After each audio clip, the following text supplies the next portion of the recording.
Welcome into a Wednesday installment of Freshly Pressed on the Smooth 98.1. Love music, love life. 31 minutes past 7 a.m. Ayokunmi right here with you once again, ready to walk you into the big stories in the papers from across Nigeria. That's what we do at 7:30 on weekdays. We take a look at the stories, we get analysis, we take your thoughts and your contributions as well. Believe me, we love hearing from you each and every single day.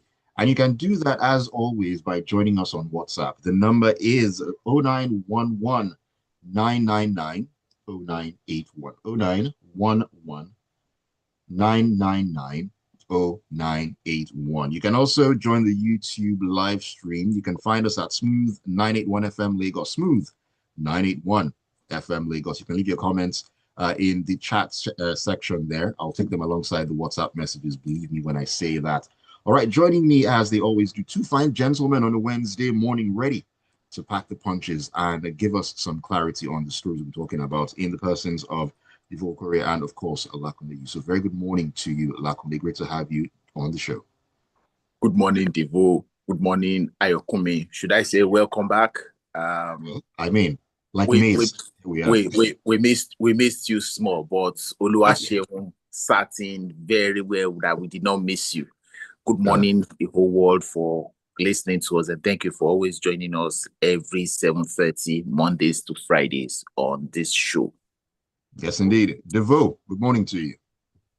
Morning, Lagos. Morning, world. Lakunle, AY. New day, a new week.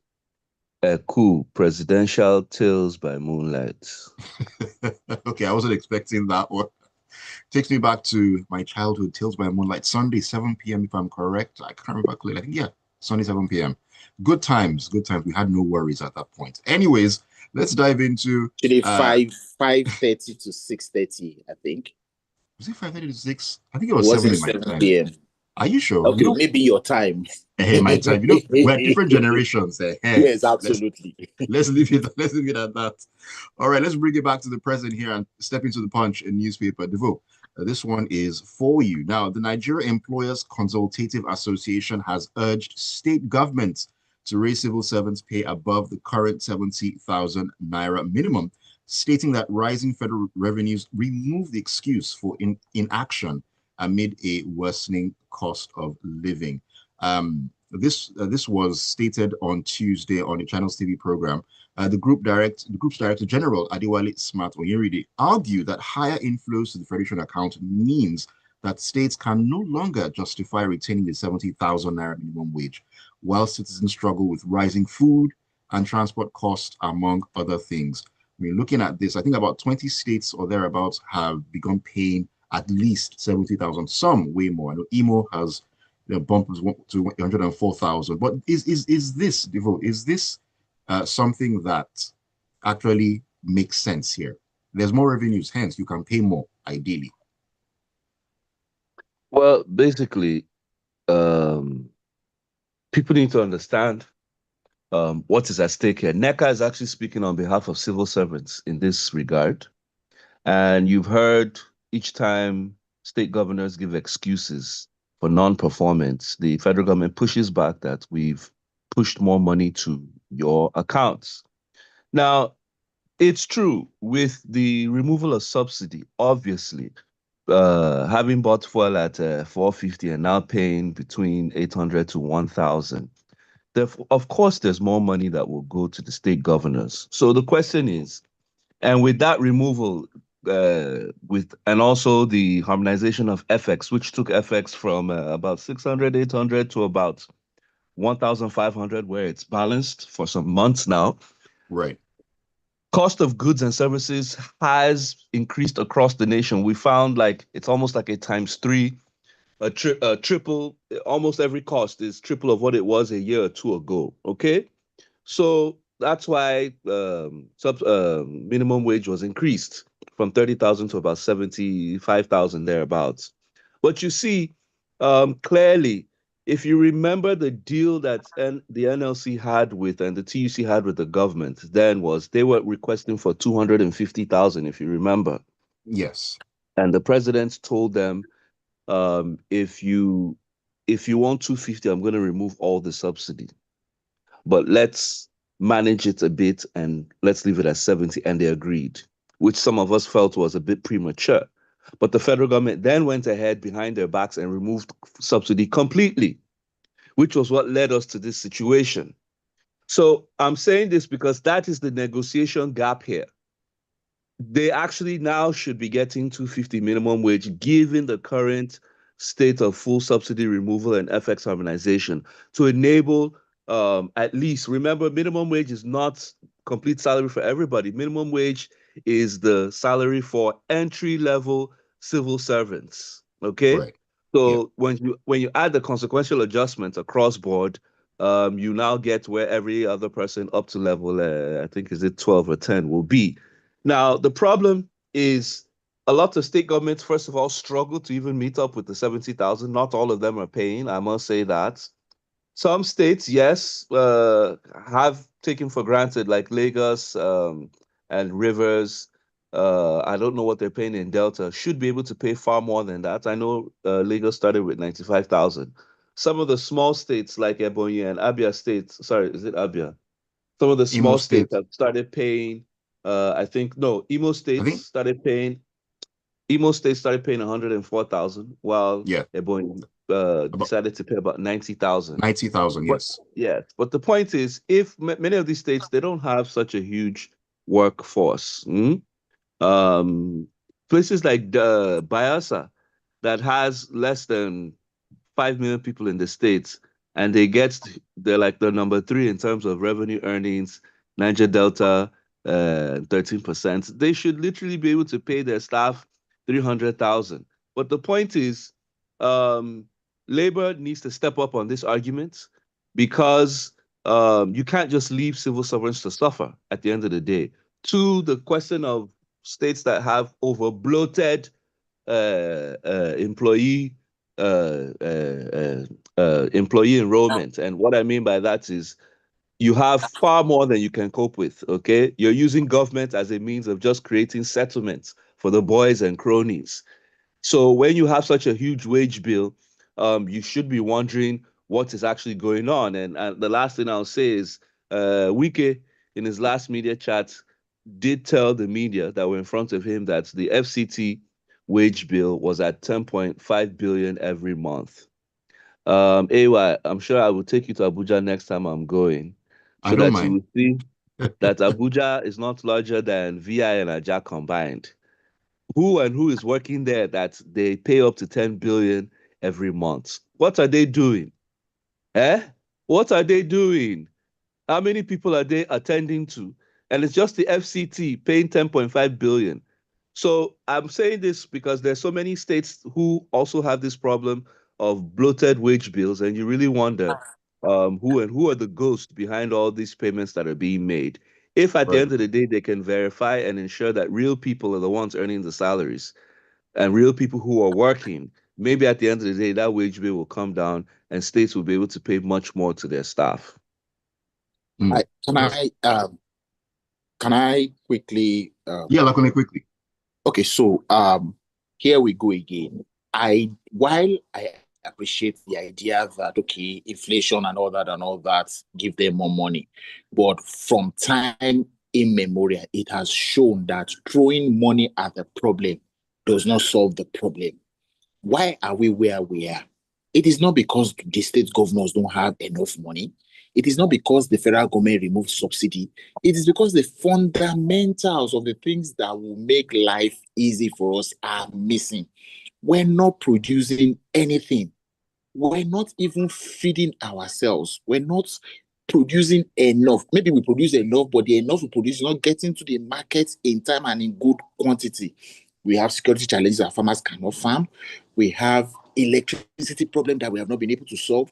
We have everything we've done about trying to solve our problems had always been temporary that we turn to permanent. Take it every single one.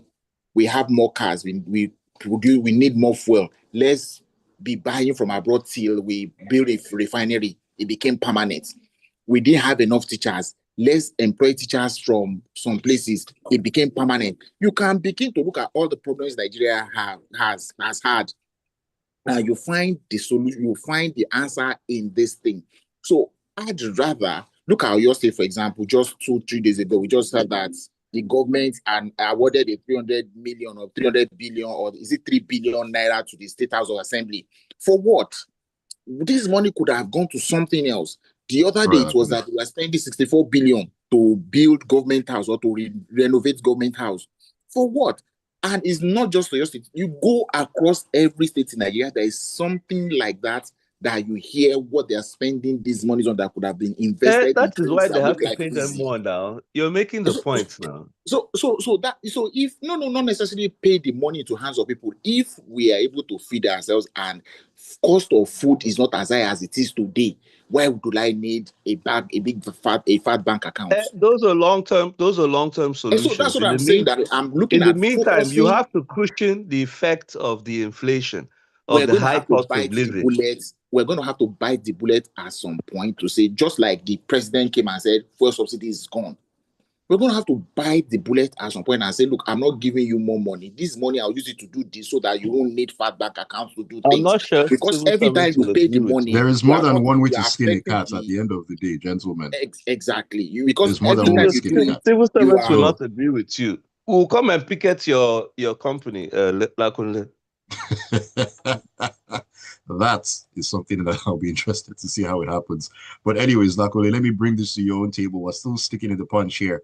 The federal government has admitted to mounting financial and operational difficulties across Nigeria's diplomatic and consular missions abroad, blaming budgetary shortfalls and foreign exchange policy changes for the strain.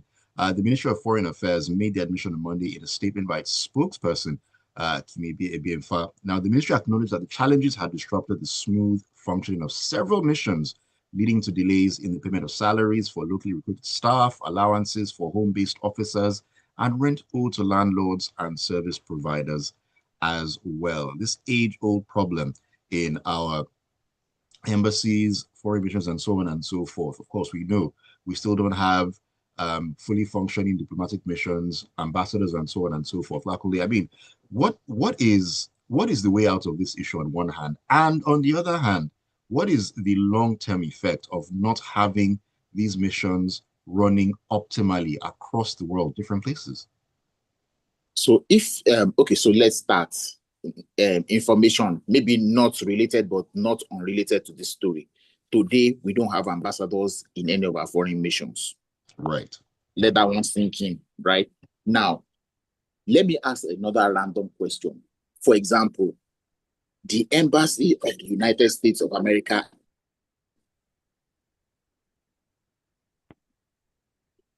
Are you there, Lakunle? His line is tripped. Huh. Maybe a call came in on his end or something, because I can still see him here. Luckily, if you can hear us, we can't hear you. Oh boy, maybe some network issues are coming into play there.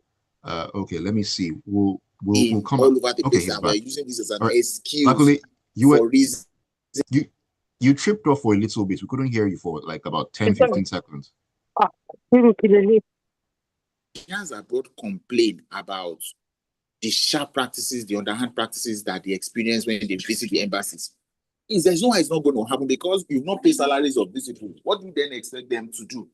They will indulge in underhand practices. And it is also not, don't forget also that you have non-Nigerians who work in that embassy. What perception of Nigeria do you want those people to have of us, that Nigeria that they work for cannot pay them? And we have a Minister for Foreign Affairs. We have a Minister of State for Foreign Affairs. There are two of them. And so what's the Ministry of Foreign Affairs doing with their budgetary allocation? The one they have. What are they prioritizing? What are they doing with all of these things? So in all of this, we need to look at that. The first thing is prevail on President Bola Ahmed Tinubu to appoint his ambassadors. Let them go there. Let them give us a true state of situation in every embassy, so that we even know. The idea that the blanket story that we are reading here doesn't tell the exact story in every place. Some places will be worse than some others. Some may not even have some of the problems that we are thinking about now. Some of the properties may have been owned by Nigeria outright. not necessarily that it's all of them that are rented.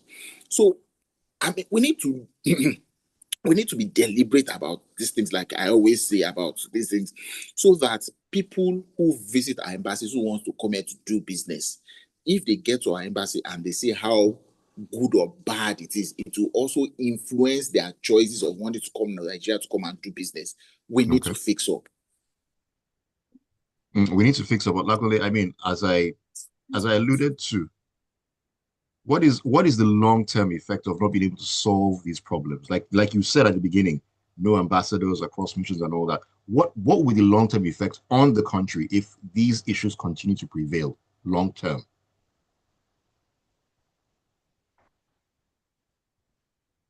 Okay, looks like Lakunle is in and out once again. I'll try to come back to that later on in the show. But let me take a message here, which is an interesting one. This is from Joseph Menye. He's in Silver State, Ejigbo, here in Lagos. He says, good morning, freshly pressed, my ever vibrant presenter, Ayo, and analyst, Devoe and Lakunle. And he says, SOS, please pardon me. I know it's not on the news item. Well, you'd be surprised. NERC should investigate Ikeja Disco allegations of generating outrageous bills of meter accounts that are either being closed or they were either closed or suspended long ago. This is another form of impunity or fraud which the consumers are threatened to settle the stated amount within 3 days or risk total blackout until it's resolved. May God bless Nigeria. Now, the reason I took that message is because, Devoe, I mean, on our dockets here, there is a story that has to do with power, with electricity.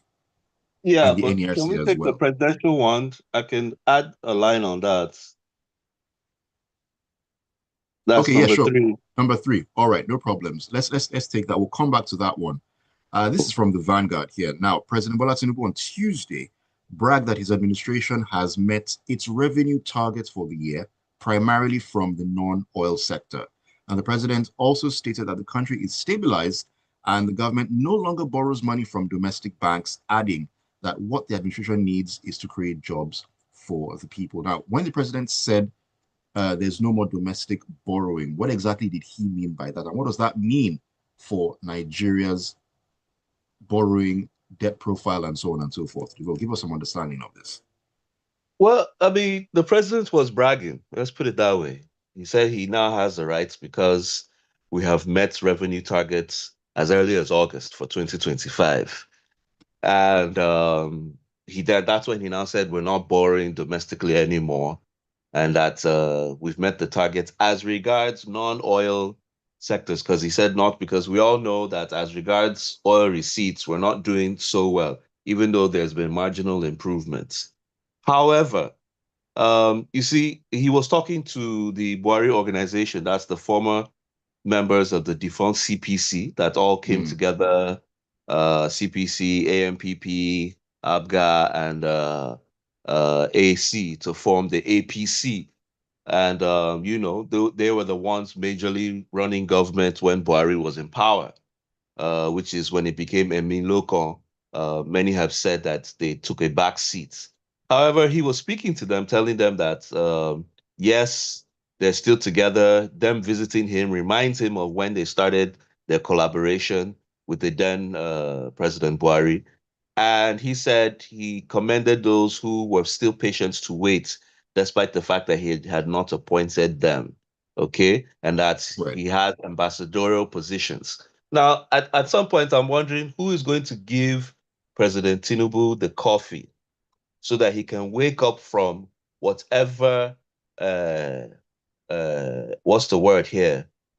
Whatever notion that he has that things are well in Nigeria. Okay? I don't expect the president to speak like this because clearly, remember we used to call, what's his name? They call me Baba Go Slow. That was Buhari, remember? Also, Yes, indeed. what's his name? Jonathan, they called him clueless. But clearly, the fact is, the president is acting clueless in this understanding because it's painful that the president is the one saying this. Because if this is his idea of what Nigeria is, we are in trouble. And why I say this is because at some point, the government needs to break away from this window washing or whitewashing and start to speak truths. Why am I saying this? You say we've met revenue targets. Is he aware that we're still running two budgets, 2024 and 2025? The only reason we're running 2024 is because there was no money to fund it. So when you say we've met revenue targets, what are you talking about? That's one. Secondly, if we've met revenue targets, the other aspect that actually you should be able to brag about is budget performance. Budget performance means not only have you raised the money, you have given the money to where it's required from. So all those things placed in the budget. Now, how do we know that that hasn't been done? You have four sectors at the point of strike, ready to down tools. We just spoke of those in foreign affairs in over 150 countries that Nigeria has high commissions. They can't pay rent, they can't pay their salaries for both Nigerian staff and non-Nigerian staff. And this is not new. This has been for over 2 years. This is the direct reason they haven't appointed ambassadors. One, lecturers at the tertiary level, including teachers, are about downing tools in the name of the federal government not fulfilling their promises. Three, yesterday, the National Association of Resident Doctors put out a warning that in the next 10 days, they're downing tools because the federal government has not been able to. That's the health sector, etc. Should we continue calling all the other sectors that are all brewing to down tools in the name of the federal government and the state governments not being able to address issues that they had promised them? Now, I'm just saying this because the president needs to wake up. That's why I said cool presidential tales. We don't want you to brag. We want you to speak like you are actually understanding what Nigerians are going through. Let the poor breathe. The poor are still choked, Mr. President. The poor are still choked. If you're not hearing well, if all your minions are only telling you that things are going well, then you need to hear correctly. All right. Thank you, Devoe, for sharing that. Let the poor breathe. I mean, the president said that himself. Anyways, yeah, Lakunle. Quickly, let me just say that, okay, so if it is true that we have met revenue targets for the year, then and the president says we are not borrowing locally anymore. Okay, so that is bad news for the banks because it means then that they would not be giving loans to any tier of government because they met revenue target, and then it is good news for those of us who need loans to build our factories or to build our new homes, because so the money that the banks would ordinarily have taken to be reserving to give to government as loans will now be available for us to take as loans, and then maybe then interest rates will drop because now you are giving to people here, and maybe then also investors will probably take a back seat and wait, because what it means to them is that I am not buying, the government will not be issuing any new bonds for the rest of the year and things like that. So if we look at it from the perspective of what is not available, we can also look at it from the perspective of what is available. This is economics. It is not a straight line. Many things can happen within so for the president to brag about things like that, which I don't think is improper, it's part of giving hope to people to say, okay, so if this has happened, where's the opportunity in this environment that has happened that I can take? And that's what people should also look at. All right, thank you for sharing those thoughts there, Lakunle. Let me see here. This is from Ajayo Olunuduwa Imagodo Jerry. Sherry says, morning, it's interesting that it's NECA that's advocating for an increased minimum wage for civil servants, even as many private companies are also struggling to meet the existing minimum wage for their workers. Nevertheless, the existing minimum wage needs to be reviewed upwards to mitigate the prevailing soaring inflation. All right, this is from, who's talking to us? This is from Lekon in Lagos. Says the subsidy money, wasteful, unnecessary, and unfruitful travelings of the president, taxing the daylight of Nigerians, buying of yachts, cars for senators, 300% increase, and building houses for judges. Lekon, you need to try to shorten your messages. Help me to help myself. Help me to help myself. Just try to be as concise as possible so we can get through the message as quickly as possible. Charles in Festac says, morning, Ayo, APC politicians don't work with statistics. It's all about looking for their perceived enemies and hating a particular tribe. Which particular tribe did they hate to? Charles, which particular tribe did they hate? Okay. All right. Lakunle, let's talk about what's going on in the railway sector. Of course, we know what happened recently. I'm going to take this one. The NSIB, yes, the Nigerian Safety Investigation Bureau, they have stated that preliminary investigation reports of the Abuja-Kaduna train derailment would be released in 23 days' time. And the NSIB Director General, Captain Alex Baja Jr., said he would not want to preempt the investigation report by stating the cause of the incident, but said standard procedure states that investigation reports should be released 30 days after the incident, which is about 23 days from today.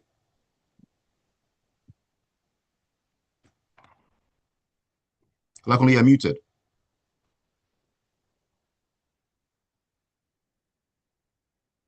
Lakunle, if you can hear me, you are mute. Okay, right. Okay. Okay, right there, right there. Sorry, I didn't know I was. So, maybe like 2-3 weeks ago when this happened, and it's taking us this much time to even hear a coordinated and official report about what has happened. What we have had before now was just reports of the newspapers and what officials have said that do not want to be quoted. At least, okay, so we have had what the problem is. We now know what happened, or we have an idea of what may have happened. We have a history of the number of coaches involved. We have a history of what was damaged, what was not damaged. Now they say the Director General says that in another 30 days from yesterday, that we would, I know in 23 days from today, so that's that by September 26th, we will get a full report of what has happened. We will look forward to that, but it is not so good enough that it's taking this long for us to even have this preliminary report via this conference. We should look to work faster and smarter, particularly for incidences like this, so that we can also learn from them. It's good that this has happened, that we hear the story and we look forward to seeing what's in the report. We will not try to preempt what may have happened. We will not tie it to anything. Thank God there were no fatalities in the incident. The ones who are injured, there is no report that they've not left hospital or they went to hospital, they were treated, and so on and so forth. So let's wait for the report before we pass any other comments on this. And let's hope that this will be the last of this kind of incidences that would have to sit down and be talking about. Yes, accidents do happen. If it happens, let it be once in a blue moon that we almost not remember the last time. Not that the one will say, one happened 2 days ago now, so what's the big deal? Because that's what has happened to us, that we have become desensitized about accidents and fatalities, that we don't react to it as normal people should. It's not good for our mental health, actually, for that kind of to have that kind of attitude and response to things. Yeah, Right. let me just add. Devoe, very quickly, Devoe. Yes, railway, just like aviation, is under regulation. Okay, this has to do with technicalities and science, engineering. In as much as we can be sentimental about it, we don't want it to happen. There's a line in this article that speaks to the fact that, they're reviewing. I think Okorie was saying that they're reviewing it and ensuring that they ensure that it doesn't happen again. No, I want to see, first of all, not just the investigation, but I want to confirm what happened. Not only confirm what happened, those who were responsible. Because like I said, I drove on the train with railway workers from within Abuja, and they told me that issue had been on for a whole year with the old MD and the new MD. So the question is, why was it left unattended to? We're only lucky and fortunate that people didn't die, because before a train to derail is a big deal, because the way it's Devoe, built. they have said that we hear this report in 20 or by 26, 23 days time. Outside the report, okay? Don't let us preempt what we're not what it preempting may anything. be. I'm trying to say that the full weight of the law should take place. It's not about saying nothing will All of happen. those be No, part of the something must report, happen because to those who would expect them to say to that those this is who what the did not do problem their is job. and this is what should have been Something must done. happen, because it's not today that we've had issues in different sectors. And what happens? A report is written that comes out a year after, and everybody just quietly forgets about the whole issue. That's not how to be professional. That's not how to run Devoe, a government. let me read one small paragraph of this report to you. Captain Bade Jr. said the process was not to assign fault, blame, or liability, That's what I'm responding administrative, to. civil, He should or assign criminal, fault. There but to should be consequences. prevent future occurrences.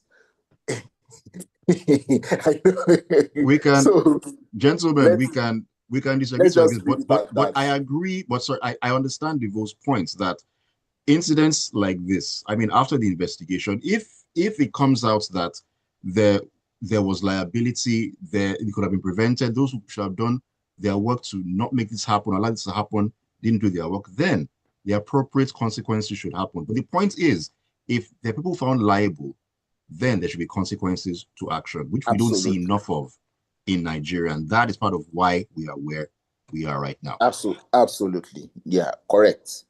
All right, let me take your messages. Ezekiel, what exactly is wrong with Devoe's words here? I mean, he said, I mean, if he says the president is clueless, I mean, what exactly is the issue there? Is that disparaging? Is that I don't see that as much of an issue, really. Trust me, more terrible things have been said. Not here though, but more I terrible beg things you, have been said. leave all these people. From Tony president to Installer. president, they always forget how they criticize the presidents. Tony Nisola says, good morning. Since civil servants at both state and national level constitute less than 5% of workers in the country, why shouldn't the focus be on the state governments investing more on critical infrastructure such as power and on roads? Good question. Fabian Inekwe says, it's only the ordinary Nigerian who is biting the bullet. Since subsidy became gone, Nigerians have been groaning from the burden, while the president and governors have increased their cabinets and spending. How can the country run with no ambassadors, no hospitals or university boards, with no sustainable strategies, nor essential infrastructure to help the people to live and breathe? Tayo Nija says, this government and bragging is like 5 and 5.1. That's how the government bragged about no more corruption, that China had special visa. I hope the people that met him look well on meeting the supposed target. It's as I do, not as I say. I'm suspecting those metal pickers on the railway. Those guys move around unrestricted. All right, this is Cisco Delgado who says, I don't think minimum wage should be a topic of debate because the rising cost of living in Nigeria is not only high, but it's killing. Minimum wage should be at least 200,000 naira, considering current economic circumstances in the country. Rex Insurere says, is asking you, Devoe, that what exactly are you on about? That meeting revenue targets and not borrowing domestically is a fact. It doesn't mean all of Nigeria's problems are solved. There will always be poor people among us. Even the Bible says so. Negativity, not always compulsory in analysis. Well, it is both sides of the coin. No, it's Rex, not just both sides. Those are people who are well fed. Go and tell that to the people that are not being paid. Go and tell that to medical workers, teachers, and university workers that are groaning, earning less than $500. You see, most times when we discuss, many people look through one eye, believing that they're the only ones that exist in this country. When we speak to problems in Nigeria, yes, we know that not all the problems can be solved at once. But let us even see that 1-2 of the number of issues that we have, we are making significant progress. 2009, since ASU has been on this issue of striking and back and forth, yeah, medical doctors since like 1997 or thereabout, they've been going in and out of this thing. What are we doing to increase capacity to train more doctors? What are we doing? right, So you see, we need to wrap there's it up. a myriad of problems, right? So people have a right to complain about those things. It is not criticism. It is just that because all of us want better for everybody. That's why some of the times we sound like we are critical of government or not appreciating what government is doing. But we need to see more. All right. Thank you, Lakunle. And thank you so much for all the messages. Thank you for always keeping it tuned. Devoe, Lakunle, thank you so much once again. Ayo, thank you for having me. See you next week. All right, Devoe. All right. Cool. New week. End of week. We're still in the middle of the week, Devo, but I guess you're already in the weekend. I can't begrudge you. Anyways, thank you once again for being a part of the show and keeping it tuned to Smooth 98.1, 8:15. It's all about great sporting action in the locker room.